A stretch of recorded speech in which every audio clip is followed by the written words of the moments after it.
Hindi ko akalaing ganito siya kasarap. Lasang leche flan, pero hindi siya leche flan. Sa round pan na llanera ay naglagay ako ng 4 tablespoon, then yung maliliit naman na llanera ay 2 tablespoon each lang ang nilagay ko. Gagamit tayo dito ng 5 pirasong fudgy bar, cream custard ang flavor. Durug-durugin lang natin ito hanggang sa ito ay maging pino. Maglagay tayo dito ng 1 can ng evap milk, 2 tablespoon ng asukal, 1/8 teaspoon ng asin, 1/2 teaspoon ng vanilla extract, at 2 eggs. Then, 1/8 teaspoon na food color yellow.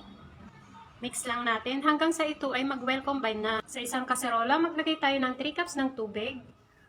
1 pack clear gulaman, lutuin natin hanggang sa ito ay kumulo. Kapag kumulo na, patayin na natin ang ating apoy at ilagay na natin ang ating mixture. Dapat ay continue pa rin yung paghalo natin dito. Then, ilagay na natin ang ating Nestle cream. Ibuhos natin agad sa ating llanera at palamigin. Thank you for watching. Bye-bye!